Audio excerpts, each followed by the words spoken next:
பாரத பிரதமர் மாண்புமிகு நரேந்திர மோடியை வருக வருக என வரவேற்கிறோம். KR Venkatesh, KRV education and trust, Tiruvallur மாவட்ட பாஜக. ஹாரிஸ் ஜெயராஜ் இசையில் JD ஜெரி இயக்கத்தில் தி லெஜெண்ட் சரவணன் நடிக்கும் தி லெஜெண்ட் திரைப்படம் ஜூலை 28 முதல் உங்கள் அபிமான திரையரங்குகளில் காண தவறாதீர்கள்.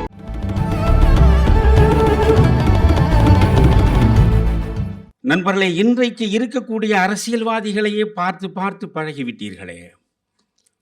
மகாத்மா காந்தி ஒரு முறை சொன்னார், நான் எப்படிப்பட்ட ஆட்சியை கனவு காண்கிறேன் தெரியுமா?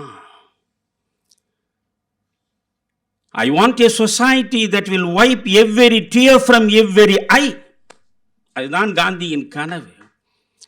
I want a society that will wipe every tear from every eye. ஒரு மனிதனின் கண்களிலிருந்தும் ஒரு சொட்டு கண்ணீரும் வராத சமூகத்தை சந்திக்க நான் விரும்புகிறேன் என்றார். இன்றைக்கு இந்தியாவில் நாம் வளர்ந்து விட்டதாக பேசிக் கொண்டிருக்கிறோம். சிலவற்றில் வளர்ந்திருக்கிறோம், இல்லை என்று நான் சொல்லவில்லை. குண்டூசி செய்ய தெரியுமா என்று சர்ச்சில் கேலி பேசிய காலம் உண்டு. இன்றைக்கு விண்வெளி நோக்கி செல்லக்கூடிய அளவுக்கு நாம் அறிவியலில் வளர்ந்திருக்கிறோம், பல வகையில் சாதனை படைத்திருக்கிறோம், அது வேறு. ஆனால் இன்றைக்கும் 130 கோடி மக்களில் 40 கோடி மக்கள் 3 வேளை உணவில்லாமல் இருக்கிறார்கள். மறந்து விடாதீர்கள். இரவில் பசியாற்றுவதற்கு வழியின்றி ஈரத்துணியை கட்டி கொண்டிருக்கிறான். 40 கோடி மக்கள் இன்னும் வறுமை பள்ளத்திலே தான் இருக்கிறார்கள். அவர்கள் எப்பொழுது மேலே வருவது? உலகத்திலேயே அதிகமாக கல்வி அறிவற்றோர் தொகை இந்தியாவிலே தான் இன்றும் இருக்கிறது. 40 விழுக்காடு மக்கள் எழுத்தறிவற்றவர்களாக இன்றைக்கு இருக்கிறார்கள். நாம் 75வது சுதந்திர தினத்தை கொண்டாடப் போகிறோம் ஆகஸ்ட் 15 அன்று. உலகத்திலேயே மிக அதிகமான குழந்தை தொழிலாளர்கள் இருக்கக்கூடிய நாடு இந்தியாதான். உலகத்திலேயே ஊட்டச்சத்து உணவு இல்லாமல் வாடக்கூடிய குழந்தைகள் அதிகமாக இருக்கிற நாடும் இந்தியாதான். ஹியூமன் ரிசோர்ஸ் டெவலப்மெண்ட் இண்டெக்ஸ் வைக்கிறானே, மனிதவள மேம்பாட்டு குறியீடு, 193 நாடுகளில் இந்தியாவுக்கு இருக்கிற இடம் 127வது இடம். யோசியுங்கள், இவற்றுக்கெல்லாம் யார் காரணம்? ஒரு ஆட்சி தலைவன் எப்படி இருக்க வேண்டும்? காந்தி சொல்கிறார், நபிகள் நாயகத்தின் மறைவுக்கு பிறகு வந்த கலீஃபாவின் ஆட்சி இந்த மண்ணில் மலர வேண்டும் என்பதுதான் என் கனவு என்றார். எனக்கு எல்லா சமயங்களும் பிடிக்கும், எல்லா சமயங்களையும் நேசிப்பவன் நான். ஒவ்வொரு சமயத்தின் சாரத்தையும் இறக்கி என் இருதயத்தில் கொண்டு போய் வைத்து கொண்டவன் நான். நபிகளாரை பற்றி நான் சொல்கிறேன். இன்றைக்கு நாம் நிர்வாகத்தில் எக்ஸிக்யூட்டிவ், லெஜிஸ்லேட்டிவ், ஜுடிஷியரி 3ஆக பிரித்து வைத்திருக்கிறோம். ஒவ்வொன்றுக்கும் ஒரு அதிகாரம் இருக்கிறது. ஆனால் நபிகளார் காலத்தில் எக்ஸிக்யூட்டிவ், லெஜிஸ்லேச்சர், ஜுடிஷியரி எல்லாமே அவர்தான். சர்வ அதிகாரமும் உள்ளவர். அவர் எப்படி இருந்தார்? நண்பர்களே, விலங்கு தோலால் ஆன சுவர், அந்த சுவற்றுக்கு நடுவே ஒரு நார்கட்டில், பக்கத்தில் ஒரு ஈச்சம் பாய், ஈச்ச பிரம்புகளை கொண்ட ஒரு தலையணை.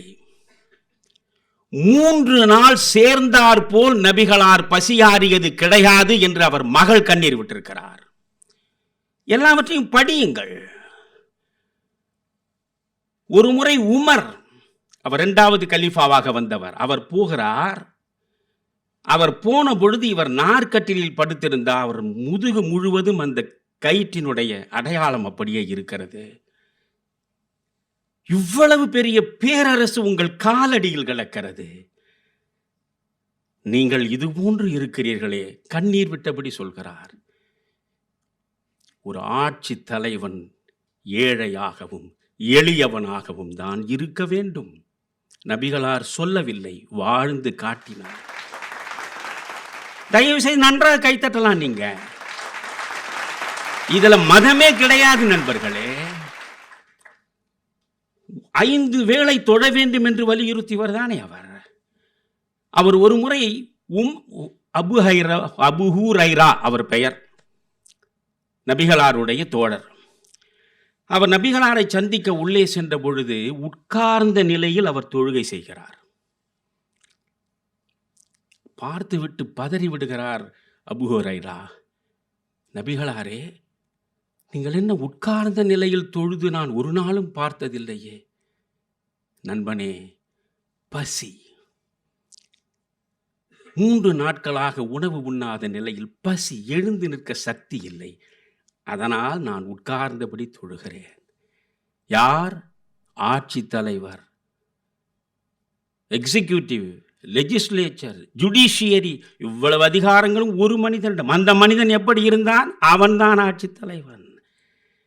அவருடைய மறைவுக்கு பிறகு முதலில் வந்தது அபூபக்கர். தன் சொத்து முழுவதையும் அபூபக்கர் இஸ்லாமை பரப்புவதற்கு நபிகளாரிடம் அர்ப்பணம் செய்தவர். அவரைத்தான் அடுத்து கலீஃபாவாக நியமிக்கிறார். நபிகளார் மறைவுக்கு பிறகு கலீஃபா, கலீஃபா என்றால் இப்பொழுது அந்த சமயத்தின் தலைவர், ஆட்சியின் தலைவர், நீதித்துறையின் தலைவர், நிர்வாகத்தின் தலைவர், சகலத்துக்கும் தலைவர். அந்த கலீஃபாவாக பொறுப்பேற்றுக் கொண்ட அபூபக்கர் துணி மூட்டையை தோளில் சுமந்து கொண்டு கடை வீதியில் நடக்கிறார். அவரை பார்த்து பின்னாலே 2வது கலீஃபாவாக வந்த ஒரு உமர், அவர் இவரை பார்க்கிறார். என்ன நீங்கள் துணி மூட்டையை தோளில் சுமந்து கொண்டு கடை வீதியில் செல்கிறீர்கள்? என்ன செய்வது? என் வீட்டை நான் பராமரிக்க வேண்டாமா? எனக்கும் என் மனைவிக்குமான தேவைகளை நிறைவேற்றிக் கொள்வதற்கு நான் இதைத்தான் செய்ய வேண்டியிருக்கிறது. என்னுடைய தொழில் இதுதானே. அதனால் இது செய். இப்பொழுது நீங்கள் சாதாரண மனிதர் இல்லை, நீங்கள் கலீஃபா, மறந்து விடாதீர்கள். முழு நேரத்தையும் நீங்கள் தொழிலில் கவனம் செலுத்தக்கூடாது. வாருங்கள். அவர் கையை பிடித்து கொண்டு அழைத்து சென்று கருவூல அதிகாரியிடம் போய், பொது கருவூலத்தில் இந்த மனிதருடைய குடும்பம் நடப்பதற்கு அடிப்படை தேவை எவ்வளவோ அதற்கு நீங்கள் உதவி செய்ய வேண்டும். ஒரு அடிப்படை தேவைக்கு என்ன வேண்டும் என்று கணக்கு போட்டு கொடுத்தார்கள். ஒரு 2-3 மாதம் ஓடியது. நண்பர்களை, இவையெல்லாம் வரலாறு சொல்லிக் கொண்டிருக்கிறேன், கதை சொல்லவில்லை. இந்த 2-3 மாதங்கள் ஓடிய பிறகு அவருடைய மனைவி அஸ்மா, அபூபக்கருடைய மனைவி, ஒரு நாள் அவர் சொல்கிறார், எனக்கு தேன் குடிக்க வேண்டும் என்று ரொம்ப நாளாக ஆசை. தயவு செய்து நீங்கள் கொஞ்சம் தேன் வாங்கி கொடுக்க வேண்டும். தேன் வாங்குவதற்கு நாம் எங்கே போவது? அதற்கு அதிக விலை தர வேண்டுமே, நம்மால் முடியாது என்றார். அஸ்மா, இல்லை, நீங்கள் கொடுத்த பணத்தில், நண்பர்களை மீண்டும் மீண்டும் சொல்கிறேன், இது கற்பனை அல்ல, கதை அல்ல, நடந்த வரலாற்றை உங்களிடம் பதிவு செய்கிறீர்கள். மதமே கிடையாது. நான் நீங்கள் கொடுத்த பணத்தில் கொஞ்சம் கொஞ்சமாக சேர்த்து வைத்திருக்கிறேன், அதை கொண்டு வருகிறேன், இதில் போய் தேனை வாங்கி கொண்டு வாருங்கள். உடனே அபூபக்கர் பார்த்தார். அப்படியென்றால் வாழ்வாதாரத்திற்கு தேவைப்படுவதற்கு மேல் பணத்தை நாம் கருவூலத்திலிருந்து பெற்றிருக்கிறோம். இந்த பணத்தை கொண்டு போய் மறுபடியும் கருவூல அதிகாரியிடம் ஒப்படைத்து விட்டு இதை கழித்து கொண்டு இனிமேல் அடுத்த மாதத்திலிருந்து கொடு என்று சொன்னார். காந்தி சொல்கிறார், இந்த ஆட்சி தானடா இந்தியாவில் வேண்டும் என்றார். காந்தியை வாழ விட்டோமா?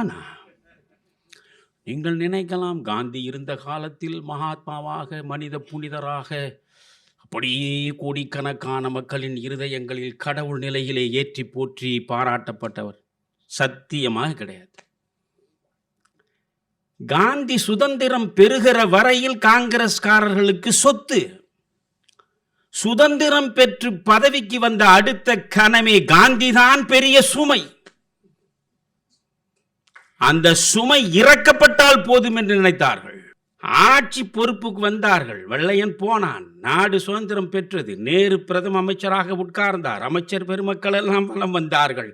காந்தி அவரிடம் சொன்னார், அமைச்சர் பெருமக்கள் அனைவரும் எளிய வீட்டில் மட்டுமே வாழ வேண்டும், எளிய வீடுகளில் வாழ வேண்டும். உங்களை ஏனென்றால் இது ஏழை நாடு. நண்பர்களே, வி.கே. கிருஷ்ணமேனன் அழகாக ஒரு முறை ஒன்று சொன்னார். இவையெல்லாம் பொன்மொழிகள். India is not a poor country but a country of poor people என்றார். பெரிய வித்தியாசம் இருக்கிறது. India is not a poor country, but a country of poor people. ஏனென்றால் எல்லா வளமும் இங்கே இருக்கிறது. சுரண்டுவதற்குத்தான் மனிதர்கள் புறப்பட்டு விட்டார்களே பல தலங்களில். பிறகு ஏழை ஏழையாகத்தானே இருப்பான். ஏழ்மை நிறைந்த இந்த மண்ணில் எனக்கு மோடி மீது கூட ஒரு கோபம் இருக்கிறது. நான் இதை வெளிப்படுத்துவது எனக்கு ஒன்றும் கவலை இல்லை. உடைக்கு அவ்வளவு முக்கியத்துவம் கொடுக்க கூடாது. அவ்வளவு பணம் செலவழித்து உடை உடுத்தக்கூடாது. நண்பர்களே, உடையே ஆயுதமாக மாற்றியவர் காந்தி, மறந்து விடாதீர்கள்.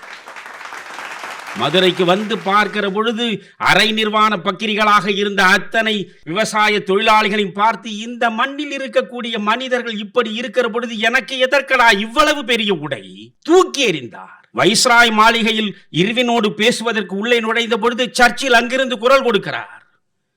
அந்த அரை நிர்வாண பக்கிரி வைஸ்ராய் மாளிகைக்குள்ளே அடியெடுத்து வைக்க கூடாது என்றார். அந்த அரை நிர்வாண பக்கிரியாகத்தான் போய் அவர் உட்கார்ந்து பேசினார். நண்பர்களே, வட்டமேசை மாநாட்டில் 1931 கலந்து கொள்வதற்கு காந்தி சென்ற பொழுது அரை நிர்வாணமாகத்தான் சென்றார். அன்றைக்கு இருந்த அரச குடும்பம் அவரோடு பேசுவதற்கு முயலுகிற பொழுது, இந்த அரச குடும்பம் இந்த கோலத்தில் வந்தால் உள்ளே விடக்கூடாது என்று சர்ச்சில் மறுபடியும் குரல் கொடுத்தார். அந்த கோலத்தில் தான் போனார். உடை ஒரு ஆயுதம். நன்றாக யோசியுங்கள். அரை நிர்வாணமாக நின்று உடையை ஆயுதமாக மாற்றியவர் காந்தி. நன்றாக கோட்டும் சூட்டும் அணிந்து அதே உடையை ஆயுதமாக மாற்றியவர் அம்பேத்கர். நன்றாக கவனிக்க வேண்டிய நீங்கள். எவன் கோட்டு போட்டால் உனக்கு ஆகாதோ, எவன் சூட்டு போட்டால் உனக்கு ஆகாதோ, எவன் தாழ்ந்து பணிந்து இடுப்பில் கட்டிக்கொண்டு நிற்க வேண்டும் என்று நினைக்கிறாயோ, பாரடா என்னை பார், கோட்டும் சூட்டுமாக எப்படி உடை ஆயுதம். நண்பர்களே, அங்கே தாழ்த்தப்பட்ட பிள்ளைகள், தாழ்த்தப்பட்ட மக்களுக்கு தன்னம்பிக்கையை ஊட்டுவதற்காக, நீயும் மேலே வரலாம், நீயும் விதம் விதமாக உடுக்கலாம் என்பதற்காக அம்பேத்கர் உடையை ஆயுதமாக்குகிறார். ஏழை எளிய மக்கள் இருக்கக்கூடிய இந்த மண்ணில் எனக்கு இவ்வளவு பெரிய ஆடை தேவையில்லை என்ற அரை ஆடையோடு பவனி வருகிறார் காந்தி.